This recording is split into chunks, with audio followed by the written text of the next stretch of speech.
Buenas tardes, profesor. En el día de hoy hablaremos acerca de la optimización media para la producción mejorada de proteasa con atributos industrialmente deseables a partir de Bacillus subtilis K1. Nuestro grupo corresponde al 13 y los integrantes son Ignacio Castillo, Jorge Manque y que les habla Sofía Scheiri. La tabla de contenido es la que podemos ver a continuación y para partir hablaremos acerca del producto que es la proteasa. Las proteasas pueden ser obtenidas de cierto microorganismo. La fuente de obtención incluye animal, vegetal y microbiana. Estas son enzimas que catalizan la hidrólisis de los enlaces peptídicos de la proteína. Y una de las características más importantes es su alta especificidad.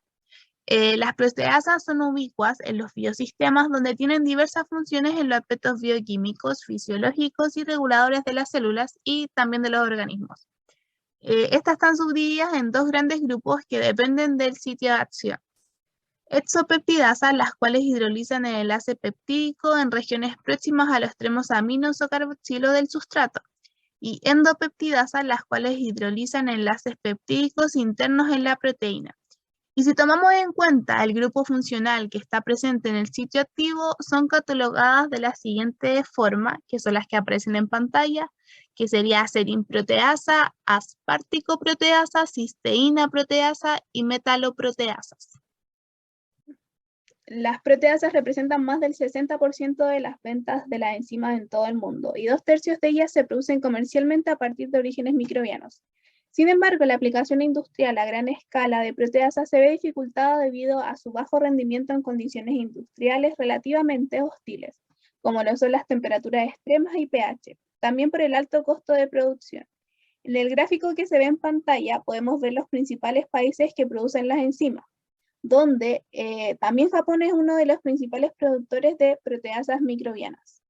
Dentro de las empresas que producen el producto podemos encontrar Enmes, que es una empresa mexicana que fabrica enzimas microbianas a nivel industrial y lleva 40 años en el mercado. Analiza los múltiples retos que enfrentan las empresas día a día para desarrollar la solución más apropiada. Cuentan con laboratorios especializados para cervecería, lácteos, hidrólisis de proteína, nutrición animal, detergente, entre otros.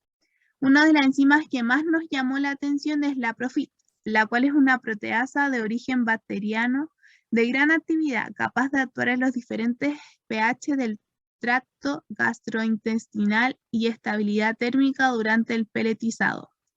Por otro lado, tenemos Enziquim, que también es una empresa ubicada en México, fundada en el año 1973.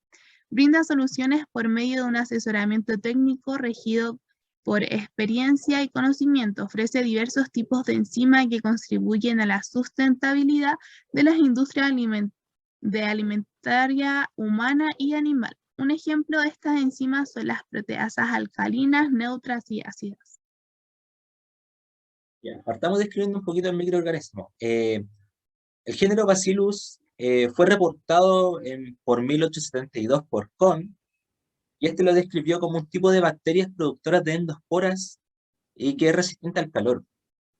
Entonces, a lo largo de esto se ha utilizado este tipo de bacterias para agentes de control biológico, a través de diferentes métodos como producción de lipopéptidos, enzimas líticas, sidéforos, delta endotoxinas, bioplaguicidas, etcétera. Y esto es una característica netamente del microorganismo para defenderse de la invasión de organismos patógenos como bacterias, hongos, insectos, etcétera. Entonces, este tipo de mecanismo es lo que se trata de aprovechar con esto. Como características morfológicas más que nada, este aislado de Bacillus, que es el Bacillus subtilis K1, es un tipo de bacteria gram positiva con una forma de bastoncillo. Y aparte que forma endosporos también. Eh, También podemos recalcar que este tipo de aislados, Bacillus subtilis, es una cepa del Bacillus subtilis en general, ¿ya? El aislado K1. Eh, ¿Cómo se sabe que es una cepa? Porque se confirmó mediante una secuencia de ADN 16S que mostró que poseía un 100% de homología con otras cepas de Bacillus subtilis en la base de datos que tiene GenBank. Tiene un código de registro esto, que es el JX860702, ¿ya? De hecho, aquí podemos ver una fotomicrografía de un barrido de esporas del Bacillus subtilis en general, ¿ya? Y también podemos hablar del perfil de crecimiento, que se registra en general un tamaño de 1 a 3 picómetros de esta cepa aislada de K1, cuando el promedio general de Bacillus subtilis dos, eh, son 2 picómetros en general, ¿ya? Y dentro de este ensayo de crecimiento que se vio y que también produce diferentes tipos de proteasa, o sea, produce proteasa, pero en diferentes intervalos de fermentación.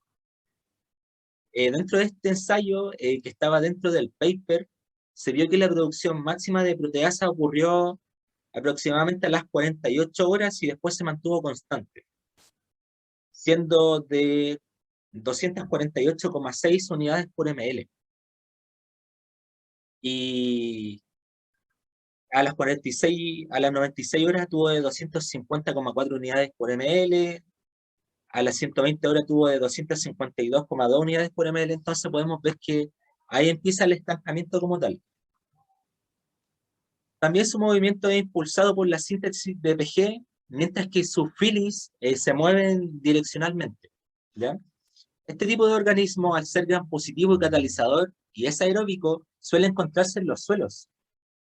Pero esta cepa K1 se encontró especialmente en desechos de mataderos, afluentes de industria láctea, desechos alimenticios, aguas residuales, composta, y esto lo que produce a largo plazo es generar esta resistencia a condiciones extremas. Como fuente de energía orgánica, de hecho, utiliza como materia harina de soya, cáscara de arroz, salvado de trigo, salvado de maíz, almidón, sacarosa, lactosa, cáscara de almendra, fructosa.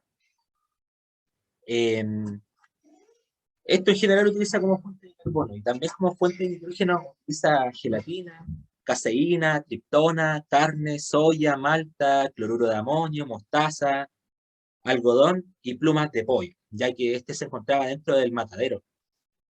Tenemos que destacar también que la principal fuente de carbono es la dextrosa y su principal fuente de nitrógeno es la peptona, y el extracto de levadura que de hecho podemos ver aquí como tal la dextrosa, que es delta glucosa, y podemos ver aquí también la molécula de la peptona.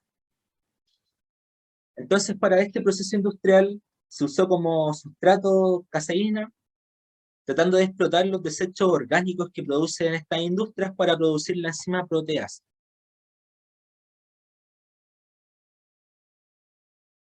Bueno, y acá tenemos más que nada el rango experimental en los niveles de variables independientes utilizadas para la proteasa, eh, para producir esta proteasa del Bacillus subtilis K1, donde acá podemos ver gramos por litros y podemos ver el valor experimental, tanto como por ejemplo puede ser la soya, la mostaza y el tiempo de incubación también, en cuánto se demora más o menos, donde aquí están los valores registrados. Continuaré con la descripción del proceso productivo. Primero que nada tenemos las materias primas. Estas son harina de soya, torta de mostaza, salvado de trigo, cascarilla de arroz, cloruro de calcio y fosfato dipotásico. Se comienza con la aislación de bacterias proteolíticas. Después de eso sigue la extracción de ADN genómico que se extrae con Hi-Pura y se amplifica por PCR utilizando un cebador directo y cebador inverso. El producto amplificado se eluye con kit de extracción de gel de ADN Axigen y se secuencia. Luego se fermenta para la producción de la proteasa. Dicha fermentación se realiza a 37 grados Celsius bajo agitación a 180 revoluciones por minuto con la agitadora New Brunswick, y las muestras del caldo de cultivo se extraen periódicamente de 24 a 120 horas y se centrifugan. Después se determina la temperatura óptima junto con el pH óptimo. Luego continúa la optimización de las fuentes de carbono y nitrógeno para la producción de proteasa. Las fuentes de carbono, las dextrosas y el nitrógeno, las peptonas y extracto de levadura se reemplaza con cualquiera de las fuentes de carbono crudo y fuentes de nitrógeno. Con la información anterior, se fermenta a 37 grados Celsius y pH 9,0 y 180 revoluciones por minuto. Para la optimización del proceso se realizaron un total de 30 experimentos. Aquí tomaremos los valores óptimos de 4 parámetros significativos. Estos son la harina de soya, la torta de mostaza, salvado de trigo y tiempo de incubación. Entre los aislados bacterianos proteolíticos se seleccionaron los 5 que mostraban las mayores zonas de aclaramiento en placas SKMA. Se someten a fermentación sumergida para la producción de proteasas y se examinan preliminarmente las proteasas producidas. Se obtuvo que la proteasa K1 mostraba una enzima que estaba activa en un amplio rango de pH y temperatura. Fue capaz de degradar las plumas enteras de pollo, además de ser gram positivo con forma de bastoncillo y formador de esporas. Ahora continuamos con el diagrama de flujo del proceso. Comenzamos con un tanque que contiene las materias primas antes mencionadas, que luego de pasar por una válvula se obtienen las bacterias proteolíticas aisladas. A través del kit iPura se extrae el ADN genómico que pasa a otro tanque, luego se pasa a la fermentación que se realiza a 37 grados Celsius y 180 revoluciones por minuto. Se realiza la extracción periódica que se va llenando en vasijas. Luego de cada muestra periódica pasa a una centrífuga y luego se optimizan las fuentes de carbono y nitrógeno. Como dije antes, se vuelve a un tanque que contiene las materias primas. Luego de realizar la optimización, se pasa el nuevo tanque a una fermentación con las mismas características de la fermentación anterior y se obtendría finalmente la proteasa. Cinética de crecimiento del organismo. Bueno, aquí de hecho podemos ver la cepa Bacillus subtilis como tal, la K1. Entonces, sabiendo que bajo el enfoque OVAD, que la fuente de carbono que tenemos dextrosa y dextrosa, la fuente de nitrógeno es el extracto de levadura, la peptona. Todas estas fuentes fueron refinadas al 1% masa volumen de cáscara de arroz, salvado de trigo, maíz, etc. Y bajo esta fermentación nosotros podemos registrar sus actividades. Y bueno, aquí tenemos unidades y tenemos valores experimentales. ¿Qué podemos obtener con estos valores experimentales? Podemos obtener una media de cuánto fue la media donde alcanza su valor máximo y su valor mínimo de producción. Esta media es un dato súper importante que los va a acompañar después y también tenemos que tener en consideración, como vimos previamente, dentro de su perfil de crecimiento de la bacteria, que aproximadamente a las 48 horas produjo 248,6 unidades por ml de esta enzima, para que, registrando esta como su comportamiento donde se estanca como tal. Entonces, mediante estos datos, uno toma la ecuación de Monod, y bueno, ahí está de hecho su crecimiento máximo, que es lo que vamos a utilizar dentro de la ecuación de Monod. Esto es el sustrato como tal, y K sub S sería lo que nosotros describimos como el promedio como tal. ¿Ya? ¿Para qué nos sirve este K sub S? K sub S más que nada sería el sustrato o de la concentración de sustrato cuando éste alcance el máximo.